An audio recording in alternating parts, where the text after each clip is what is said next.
Na aula passada, a gente conversou um pouquinho sobre matrizes. Nessa aula, a gente vai falar sobre determinantes e sistemas lineares. Esses três assuntos, matriz, determinante e sistema linear, formam o que a gente chama de álgebra linear. E a gente vai terminar isso durante essa aula.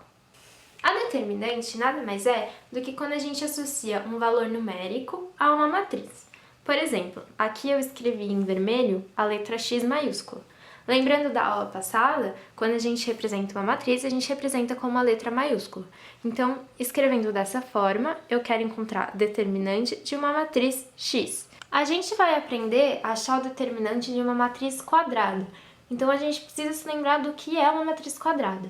Uma matriz quadrada é uma matriz de ordem n, por exemplo, aqui a gente colocou nzinho representando, o que significa que a gente tem o mesmo número de linhas e de colunas. Então, o tanto de linhas horizontais que a gente tem na nossa matriz é o mesmo número de colunas verticais. Então, o que é a ordem de uma matriz? Bom, a ordem de uma matriz é justamente quando ela tem o mesmo número de linhas e colunas. Então, essas matrizes todas aqui, A, B e C, são matrizes de primeira ordem, porque todas elas têm uma linha e uma coluna, uma linha, uma coluna, uma linha, uma coluna. Então, elas são de ordem 1. É como se eu tivesse o número 1 aqui embaixo, se eu tivesse que falar qual que é o formato da minha matriz. Isso seria mais uma revisão da nossa aula de matrizes, mas como a nossa aula é de determinantes, a gente vai ter que definir qual que é o determinante de cada uma dessas nossas matrizes. Como eu disse, a gente só vai achar determinante de matrizes que são quadradas. Quando a gente fala em matrizes de primeira, segunda e terceira ordem, vocês vão ver que sempre serão matrizes quadradas. Aqui é uma de primeira ordem porque tem uma linha e uma coluna, como a gente acabou de revisar. Como que a gente acha, então, a determinante de uma matriz de primeira ordem? Vendo que nossos três primeiros exemplos são todas matrizes de primeira ordem. Então, vamos olhar primeiro para a matriz A. A nossa matriz A só tem um termo, que é o A11, porque está na primeira linha e primeira coluna, e é o termo 2. A determinante da nossa matriz A vai ser justamente o termo 2. Então, a gente vai colocar com essa notação aqui. É um traço vertical e o termo da nossa determinante, o nosso valor numérico. Para a gente achar o valor numérico da determinante da matriz B, como é uma matriz de primeira ordem, é o único termo que a gente tem dentro da nossa matriz. Então, a gente vai fazer a mesma notação, traço vertical, o termo da determinante e outro traço vertical. Para achar o valor da determinante C, a gente vai fazer o mesmo processo. Como é uma matriz de primeira ordem, a gente vai ver qual é o termo que está aqui dentro. No caso, a gente não sabe, ainda é uma incógnita, mas a gente poderia colocar um traço vertical, x traço vertical. E aqui dentro estaria o valor de x determinado pelo nosso exercício. Então, nesse nosso primeiro exemplo, a gente achou que a determinante da matriz A é igual a 2, a determinante da matriz B é igual a menos 7 e a determinante da matriz C é igual a x. Aqui a gente já vai tirar a nossa primeira observação muito importante. Quando a gente faz a notação de uma matriz, a gente vai usar os colchetes. Isso a gente já sabia, a gente aprendeu na última aula. A gente pode usar tanto os colchetes quanto os parênteses. Quando a gente vai fazer notação da determinante, a gente vai usar os traços verticais. Agora a gente vai fazer uma revisão que é muito importante para os próximos passos da nossa aula. Aqui eu tenho dois exemplos de matrizes gerais, uma de segunda ordem, ou seja, tem 2 linhas e 2 colunas, e uma de terceira ordem, 3 linhas e 3 colunas. São duas matrizes quadradas. Relembrando algo que a gente já falou na última aula também, a gente tem algo que a gente chama de diagonal principal, que é quando a gente pega do nosso primeiro termo até o último termo e forma uma diagonal. No caso de uma matriz de terceira ordem, ocorre da mesma forma. Então, essas duas linhas traçadas que eu formei aqui são as nossas diagonais principais, do primeiro termo ao último termo, do primeiro termo até o último termo. Se vocês repararem, a gente traçou uma linha pelo termo A11, A22, A11, A22 e A33. Ou seja, o I é igual ao J em todos os termos da nossa diagonal principal. Significa que ele está na primeira linha, primeira coluna, segunda linha, segunda coluna, terceira linha, terceira coluna. Então, o número da linha onde ele está sempre vai ser o mesmo número da coluna onde esse termo está. Então, se você não gostar muito de pensar que você vai formar uma diagonal do primeiro até o último termo, você pode pensar dessa forma, que o I tem que ser igual ao J. Eu cheguei a mencionar para vocês o que era a diagonal secundária, a gente até olhou um exemplo, mas ela vai ser muito mais importante nessa nossa aula de agora, então vamos rever. A nossa diagonal secundária, ela é inversa à nossa diagonal principal. Então, a gente vai ter que fazer uma diagonal entre o último termo da primeira linha e o último termo da primeira coluna. Então, a gente tem aqui a primeira linha, nosso último termo. Nossa primeira coluna, nosso último termo. E a gente forma o que a gente chama de diagonal secundária. Nesse caso, a gente vai fazer a mesma coisa. A gente tem nossa primeira linha e esse é o nosso último termo. Nossa primeira coluna e esse é o nosso último termo. Então, a gente vai formar uma diagonal secundária entre eles. Então, saber o conceito de diagonal principal e diagonal secundária vai ser muito importante para a gente nessa aula, principalmente entender que elas fazem caminhos inversos. Enquanto a diagonal principal faz esse caminho aqui, a diagonal secundária vai fazer esse caminho aqui. Agora que a gente já entendeu como que a gente encontra a determinante de uma matriz de primeira ordem, a gente vai partir para a matriz de segunda ordem. Seguindo o mesmo raciocínio que a matriz de primeira ordem, o que significa uma matriz de segunda ordem? Bom, é uma matriz que tem duas linhas e duas colunas, duas horizontais e duas verticais. Isso que a gente vê aqui é uma matriz de segunda ordem, mas se eu transformar esses colchetes em linhas verticais, eu tenho a determinante de uma matriz de segunda ordem. Então, se vocês virem isso daqui, significa que tudo isso é o nosso determinante. E a gente tem que encontrar qual é o valor numérico que corresponde a esse determinante. E como que a gente faz isso numa matriz de segunda ordem? Se para a matriz de primeira ordem a gente pegava o único termo que estava lá dentro, não vai funcionar o mesmo raciocínio aqui, porque a gente tem 4 termos diferentes. E aí que entra o conceito de diagonais. Para resolver esse determinante, a gente vai multiplicar a diagonal principal. Então, eu tenho o termo A11, que está na diagonal principal, e o termo A22. Então, eu vou multiplicá-los. A11 vezes A22. Lembrando, apenas termos em que o I é igual a J na minha diagonal principal. E a gente vai fazer o mesmo raciocínio com a diagonal secundária. Então, eu vou multiplicar A21 vezes A12. Todos os termos que estão na minha diagonal secundária. Então, a gente pode fazer essa multiplicação. A21 vezes A12. Para a gente, enfim, achar o valor desse determinante, a gente tem que entender uma coisinha. O valor multiplicado na diagonal principal, a gente vai somar. E o valor que a gente encontrou multiplicando os termos da diagonal secundária, a gente vai fazer uma subtração. A gente vai inverter o sinal. Então, para a gente encontrar a determinante de uma matriz de segunda ordem, ou seja, uma matriz que tem duas linhas e duas colunas qualquer, a gente vai multiplicar os termos da diagonal principal e somá-los. Então, a gente vai ter mais A11 vezes A22. E a gente vai multiplicar também os termos da nossa diagonal secundária, tendo A21 vezes A12. Mas a gente vai fazer uma subtração em vez de uma adição, então vai ter menos o resultado dessa multiplicação. Esse daqui é um modelinho geral para todas as matrizes de segunda ordem. Claro que vocês poderiam muito bem decorar essa equaçãozinha aqui, mas não tem muita necessidade. Se vocês entenderem o conceito de diagonais, eu acho que é bem tranquilo. É só lembrar que você multiplica os termos e soma, e aí você multiplica os termos da diagonal secundária e subtrai. Então, vamos tentar fazer um exemplinho numérico. Vamos supor que a gente tenha algo mais ou menos parecido com isso daqui, e observem que a gente tem duas linhas verticais, ou seja, isso daqui é uma determinante de uma matriz cujos termos são 2, menos 1, 5 e 4. É uma matriz quadrada com duas linhas e duas colunas, então é uma matriz de segunda ordem. A determinante que a gente tem aqui vem de uma matriz de segunda ordem. Para a gente encontrar essa matriz, a gente precisa identificar primeiro qual que é a nossa diagonal principal, que é formada pelo termo 2 e 4. E a nossa diagonal secundária, que é formada pelo termo 5 e menos 1. Supondo que eu queira achar a determinante de uma matriz que seja chamada de B maiúsculo, então a gente vai achar a determinante dessa matriz B, que é isso daqui. A gente vai denotar dessa forma e a gente vai fazer a multiplicação. Então, primeiro a gente vai multiplicar os termos da minha diagonal principal 2 vezes 4. E a gente vai multiplicar também os termos da diagonal secundária, que são 5 e menos 1.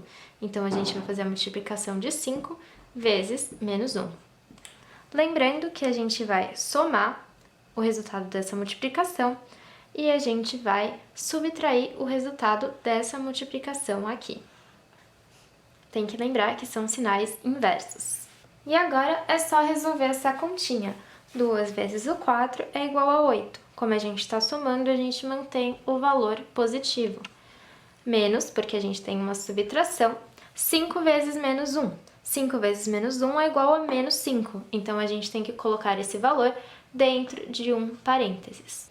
Quando a gente tem um menos antes de um parênteses, significa que eu estou multiplicando esse parênteses por menos 1. Então, eu tenho que inverter o sinal. Menos com menos, invertendo, fica mais. 8 mais 5 é igual a 13, que é o resultado da nossa determinante de uma matriz B. Até agora, a gente já aprendeu a achar as determinantes de uma matriz de primeira ordem, ou seja, uma linha e uma coluna, de segunda ordem, 2 linhas e 2 colunas, e agora é a vez da matriz de terceira ordem, ou seja, 3 linhas e 3 colunas. Continuamos com a matriz quadrada, como eu falei no começo da aula. Para a gente encontrar a determinante de uma matriz de terceira ordem, o processo vai ser muito parecido com o que a gente acabou de fazer com as matrizes de segunda ordem, mas a gente vai ter um passinho a mais, e que vai ser justamente o nosso primeiro passo. A gente vai copiar as nossas 2 primeiras colunas mais uma vez. E como que a gente vai fazer isso? A minha primeira coluna é essa daqui, 2, 1, 0. Então, eu vou colocar aqui do outro lado mais uma vez, 2, 1 e 0, fora da minha determinante. E eu vou copiar a minha segunda coluna também, 4, 0 e menos 1. Então, eu copio o 4, o 0 e o menos 1. Dessa maneira, eu tenho 5 colunas. O meu objetivo é fazer com que a minha terceira coluna fique exatamente no meio. O próximo passo seria achar a nossa diagonal principal, que é do primeiro termo ao último termo da matriz. Então, não é esse último termo aqui, porque o último termo da nossa matriz original é o 3. Então, a nossa diagonal principal vem pelo 2, passa pelo 0 e encontra finalmente o 3. O nosso termo A11, A22 e A33. Lembrando que na diagonal principal o I é igual a J, por isso mesmo que a gente não pode colocar essas 2 últimas colunas no jogo. Bom, agora a gente vai ter mais uma novidade. Depois de a gente traçar a nossa diagonal principal verdadeira, a original, a gente vai traçar mais 2 diagonais falsas principais. Então, a gente pode pensar que se a gente tem uma matriz de terceira ordem, a gente precisa de pelo menos 3 diagonais principais. Não é uma regra, mas é só um jeito de se lembrar. Então, observem que aqui eu tenho a minha diagonal principal original e eu vou deslocar para a direita e conseguir traçar uma outra diagonal, passando pelo 4, pelo 2 e pelo 0. Eu consigo deslocar mais uma vez para a direita, passando pelo menos 3, pelo 1 e pelo menos 1. Eu não consigo traçar uma diagonal pelo 2 e pelo 0, porque vai faltar um termo aqui. E observem que a minha diagonal principal tem 3 termos, então todas as outras também precisam ter 3 termos. Para a diagonal secundária, a gente vai fazer algo muito semelhante. Então, primeiro a gente vai observar a nossa matriz original e a gente vai pegar o nosso último termo da primeira linha, que é o menos 3, e o último termo da primeira coluna, que é o 0, e vamos traçar a nossa diagonal secundária, que é o 0, 0 e o menos 3. Então, essa daqui é a nossa diagonal secundária original. E agora a gente vai fazer mais ou menos o que a gente fez com a diagonal principal. A gente vai deslocar para a direita e vai conseguir traçar uma diagonal falsa. E a gente consegue deslocar mais uma vez para a direita, fazendo outra diagonal falsa. Observem que se eu tentar fazer com esse 0 e com esse 0, vai faltar um termo. Todas as minhas diagonais precisam ter 3 termos. A partir daqui, o processo vai ser extremamente parecido com o que a gente fez com as matrizes de segunda ordem. Quando a gente tem diagonal principal, ou seja, na mesma direção que a diagonal principal, a gente vai somar. E quando a gente tem as diagonais na mesma direção que a diagonal secundária, a gente vai fazer uma subtração, ou seja, a gente vai inverter o sinal. Então, para achar o determinante, eu vou multiplicar os termos de cada uma das diagonais e fazer a operação. Então, a gente vai fazer a operação a partir daqui, a partir da multiplicação dos termos que estão dentro de cada uma das diagonais traçadas. Então, nessa minha diagonal, eu vou multiplicar 2 vezes 0 vezes 3 e o sinal vai ser de mais, porque está na direção da diagonal principal. 4 vezes 2 vezes 0, o sinal também é de mais, porque está na diagonal principal. Menos 3 vezes 1 vezes menos 1, e o sinal também é positivo. A gente não vai inverter o sinal do resultado dessa multiplicação, porque todas essas três diagonais estão nessa direção. Agora a gente vai multiplicar a diagonal secundária, 0 vezes 0 vezes menos 3, e o resultado dessa nossa multiplicação a gente vai inverter o sinal. Seria como se a gente fizesse vezes menos 1. Menos 1 vezes 2 vezes 2, a gente também faz a multiplicação e vai inverter o sinal. 3 vezes 1 vezes 4, a gente multiplica todos os termos dentro da diagonal e inverte o sinal. Então, a gente tem que aprender a copiar as duas primeiras colunas aqui na direita, encontrar as nossas diagonais, multiplicar os termos de dentro das nossas diagonais e na hora que a gente for fazer a nossa operação, lembrar, se está na diagonal principal, não inverte o sinal. Se está na diagonal secundária, inverte o sinal. E por que tem esses passos a mais para fazer a determinante de uma matriz de terceira ordem? Bom, na primeira ordem, a gente pegou o único termo que tinha dentro da matriz. Na segunda ordem, a gente usou a diagonal principal e a diagonal secundária e a gente já conseguiu mexer em todos os 4 termos que estavam dentro da matriz só com essas duas diagonais. Se eu só usar a diagonal principal e a diagonal secundária nessa matriz, vai sobrar esse termo, esse termo, esse termo e esse termo. A gente nem tocaria neles. Mas quando a gente faz dessa forma, a gente contempla todos os termos da nossa matriz. Então, finalmente, para a gente conseguir fazer a nossa determinante, a gente tem que continuar fazendo a nossa continha. Mais, porque o sinal aqui é de positivo. 4 vezes 2 vezes 0, 0 também, mais menos 3 vezes 1, menos 3 vezes menos 1, igual a 3. Agora a gente vai para o sinal negativo, então, menos 0 vezes 0 vezes menos 3 é igual a 0, menos mais uma vez, menos 1 vezes 2, menos 2 vezes 2, menos 4, então a gente tem que colocar dentro de um parênteses menos 4, menos 3 vezes 1, que é igual a 3, vezes 4, que é igual a 12. Então, menos 12. 0 mais 0, 0 mais 3, 3, menos 0, 3, menos 4, menos invertendo vira mais, então, mais 3 mais 4 é igual a 7, menos 12 é igual a 5. Agora que a gente já sabe como calcular o valor numérico de um determinante, vamos começar a falar um pouquinho sobre as suas propriedades. Primeiro, a gente vai saber identificar, só de olhar para um determinante, se o valor dele vai ser igual a zero. Então, quando um determinante de uma matriz é igual a zero. O nosso primeiro exemplo é quando a gente tem uma fila só com termos nulos. Termos nulos seriam zero. Vamos deixar bem claro que a fila pode ser tanto uma linha quanto uma coluna. Então, a fila é toda uma fileira na horizontal ou na vertical, não importa. Nesse nosso primeiro exemplo, a gente tem uma fila inteira só com número zeros. Então, esse determinante aqui é igual a zero. No nosso segundo exemplo, a gente tem filas paralelas que são iguais. Então, aqui eu tenho uma fila que é 1, 2 e 4, e aqui eu também tenho outra fila que é 1, 2 e 4. Observem que elas são filas paralelas, as duas estão na vertical. Eu poderia ter duas fileiras horizontais iguais. O que não pode acontecer é eu ver uma vertical igual a uma horizontal e achar que isso dá determinante igual a zero.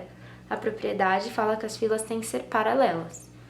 E o nosso terceiro exemplo é bem parecido com o segundo. A gente tem duas filas paralelas que são proporcionais. Então, aqui a gente tem 1, 2 e 4, e 2, 4 e 8.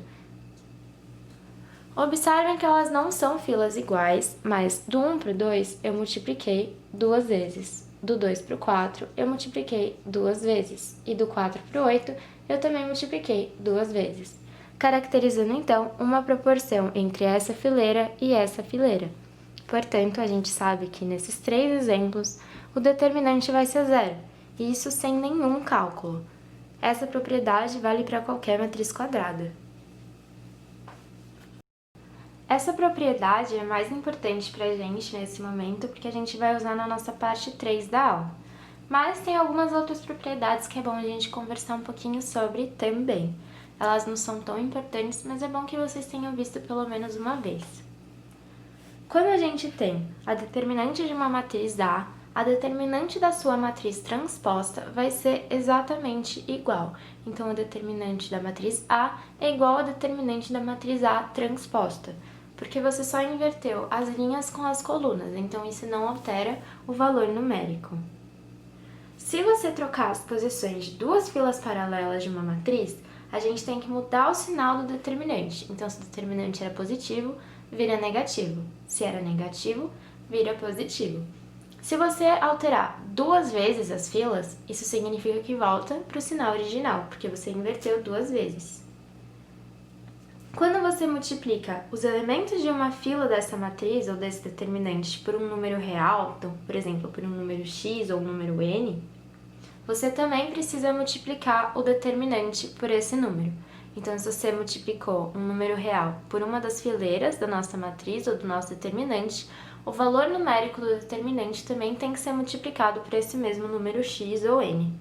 Mas, se você multiplicar a matriz inteira por esse número real x ou n, você precisa multiplicar o valor do determinante final por esse número, elevado à ordem da nossa matriz. Então, se você multiplicar a matriz inteira ou o determinante inteiro por 2, por exemplo, e for uma matriz de ordem 3, uma matriz 3 por 3, você tem que multiplicar o valor numérico do determinante por 2 elevado a 3, 2 ao cubo. Esse seria só um exemplo. E para finalizar, sabemos que quando temos uma determinante de uma matriz A vezes o determinante de uma matriz B, a gente pode multiplicar a matriz A pela matriz B e conseguir o determinante dessa matriz resultante, que vai dar o mesmo resultado. E, por fim, agora de verdade, quando a gente tem a determinante de uma matriz A inversa, ou seja, a determinante da inversa de A, é a mesma coisa que a gente fazer 1 dividido pela determinante da matriz A, ou seja, você inverter. Ou seja, o determinante da inversa de A é o inverso. Você tem que fazer o inverso do resultado do determinante. Essas propriedades realmente são mais chatinhas, é muito difícil isso ser cobrado no Enem, por exemplo. Talvez nas outras provas, como a FUVEST, eles gostam mais de detalhe, então é importante a gente saber. Mas o importante mesmo é vocês entenderem como que a gente calcula as determinantes e entenderem como elas funcionam. Agora que a gente já aprendeu a achar os determinantes de matrizes de primeira, segunda e terceira ordem e já falamos um pouquinho sobre as propriedades das determinantes, acho que talvez seja uma boa ideia fazer alguns exercícios de fixação. Eu indiquei quais que estão relacionados à parte 1, à parte 2 e à parte 3 dessa nossa aula, pelas divisões do nosso vídeo aqui no YouTube. E talvez seja bom só fixar o conceito até que a gente possa partir para a parte 2, que vai ser um pouquinho mais complicada. Mas a parte mais importante de determinantes a gente já cobriu agora. No próximo vídeo a gente vai falar sobre como encontrar o determinante de uma matriz 4x4, ou seja, de ordem 4. Então, não cai geralmente no Enem, mas em alguns outros vestibulares eles cobram, e eu vou dar algumas ferramentas para a gente trabalhar com isso.